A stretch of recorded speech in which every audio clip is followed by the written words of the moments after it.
Hello everyone, welcome to Prechu vlog. నేనైతే మా Banjara special జొన్న రొట్టె ఎలా చేయాలో నేను ఈ వీడియోలో మీకు మొత్తం వీడియో పెడతాను, చూసేయండి. ఫుల్ ప్రాసెస్ పెడతాను. నేను ఎలా చేయాలి ఏంటిది అనేది రాని వాళ్ళు కూడా ఉంటారు కదా, సో వాళ్ళ కోసం నేను పెడుతున్నాను. ఇది చాలా హెల్దీ అండి జొన్న రొట్టె అయితే. మా బంజారాలో అయితే జొన్న రొట్టె అనేది చాలా ఫేమస్ అండి. మేము నైట్ ఎక్కువ రైస్ కంటే జొన్న రొట్టెని చేసుకొని తింటామండి. సో నేను ప్రాసెస్ చూపిస్తాను, చూసేయండి. యాక్చువల్గా అయితే నేను ఫస్ట్ హాట్ వాటర్లో కలపడం అది నేను వీడియో తీయడం మర్చిపోయా, నేను చెప్తానండి. ఒక గ్లాస్ కప్ అండి, ఈ నేను పట్టుకున్నా కదా ఆ గ్లాస్ కప్ తోటి వాటర్ తీసుకోండి. దాంతో అయితే ఒక 4-5 అవుతుందండి. మీకు ఎక్కువ వాటర్ కలుపుకోవాలంటే ఎక్కువ వాటర్ కూడా యాడ్ చేసుకోండి, అది మీ ఇష్టం. సో నేను జస్ట్ మీకు మెజర్మెంట్ కోసం చూపిస్తున్నాను. హాట్గా అవ్వాలండి, వాటర్ అనేది ఉడకనివ్వాలి. ఉడికినాకనే పిండి అనేది జొన్న పిండి అనేది వాటర్లో కలుపుకోండి, ఒత్తుగా కలుపుకోండి. మెత్తగా అవసరం లేదు, ఒత్తుగా కలుపుకొని ఇప్పుడు కడాయిలో వేసుకోండి. ఇప్పుడు నేను వేసుకున్నా కదా అట్లా కడాయిలో వేసుకోండి. అయితే జొన్న రొట్టె అనేది కలిపేటప్పుడు జాగ్రత్తగా కలుపుకోండి. పిండిని అయితే మెత్తగా అవ్వనివ్వకండి లిక్విడ్ లాగా, ఎందుకంటే జొన్న రొట్టె అవ్వడానికి కష్టం అవుతుంది, విరిగిపోతుంది, రాదు. అందుకని హాట్ వాటర్లో బాగా ఉడికినాకనే కొంచెం గట్టిగా ఉండేటట్టు చూసుకోండి పిండిని అయితే. సో తర్వాత అండి కొంచెం వాటర్ తీసుకొని ఆ వాటర్తో పిండిని కలపాలండి. కలిపేటప్పుడు అయితే జాగ్రత్తగా కలపండి, ఎందుకంటే బాగా లూజ్గా కలపకండి పిండిని, కొంచెం టైట్గానే ఉండనివ్వండి పిండి. ఎందుకంటే మళ్ళీ మనం తీసేటప్పుడు కొంచెం ప్రాబ్లం అవుతుంది. సో అందుకనేసి కొంచెం కలిపేటప్పుడు అయితే జాగ్రత్తగానే కలుపుకోండి. సో ఒత్తుగా ఉండేటట్టు కలుపుకోండి, మంచి కలుపుకోండి, ఎందుకంటే విరిగిపోతుంది మళ్ళీ రాదు చేయడం అనేది. సో ఇప్పుడు నేను చేస్తున్నా కదా సేమ్ అట్లానే ఒకసారి చూడండి నేను ఎట్లా చేస్తున్నాను ఏంటిది అనేది. కవర్ని అయితే నేను ఒకసారి వాటర్తో తూర్చుకున్నా, దాని తర్వాత ఆయిల్ స్ప్రెడ్ చేయాలండి చుట్టూ.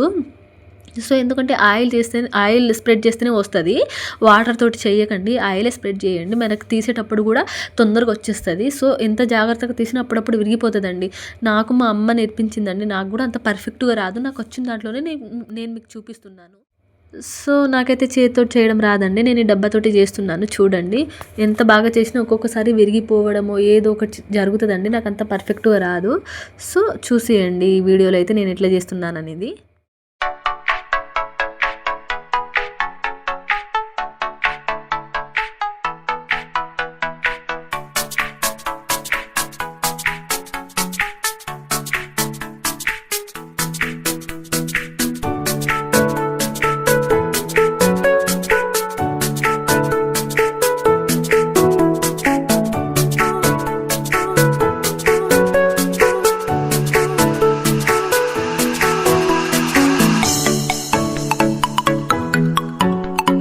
కొంచెం పర్ఫెక్ట్గా తీయడం రాదండి, సో అందుకనే చూసారా తీసేటప్పుడు కూడా జాగ్రత్తగా తీయాలి. సో విరిగిపోయింది కొంచెం అయితే, సో కానీ నేను అతికించేసాను. చూసారా ఎంత బాగా అయిందో. ఏం లేదండి, ఇంతే సేమ్ నేను చూపించిన ప్రాసెస్లోనే చేసుకోండి, ఈజీ అండి, అంత ఏం ఉండదు, చపాతీ చేసినట్టే ఉంటుంది సేమ్. సో మీకు ఈ వీడియో కనుక నచ్చినట్లయితే డూ సబ్స్క్రైబ్ ప్రేచు వ్లాగ్స్ అండి.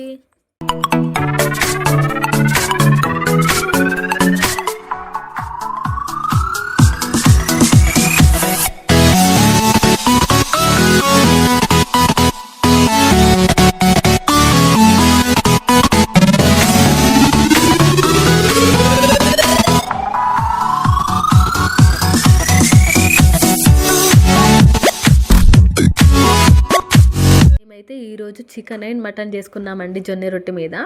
సో ఎంత బాగుంటుందంటే తింటే ఇంకా తినాలనిపిస్తుందండి, అంత బాగుంటుంది. ఆల్మోస్ట్ ఇంకా నేను 2 తిన్నా, మా బావ మా అక్క ముగ్గురం 2 తిన్నామండి. ఇంకా మా బుడ్డోడైతే 1 తిన్నాడు. అసలు ఒకసారి మీరు ట్రై చేయండి, తిని చూడండి ఎంత బాగుంటుందంటే, తింటే మాత్రం వదిలిపెట్టరండి, అంత బాగుంటుంది టేస్ట్ అయితే. సో ఒకసారి ట్రై చేయండి. డూ సబ్స్క్రైబ్ ప్రేచు వ్లాగ్స్ అండి. లైక్, షేర్, సబ్స్క్రైబ్ అండ్ మెయిన్గా అండి సపోర్ట్ చేయండి. మరిన్ని వీడియోస్ నేను మీకు ఇంకా ఇలాంటి వీడియోస్ చాలా పెడతా అండి. Okay bye. Share, subscribe, bye.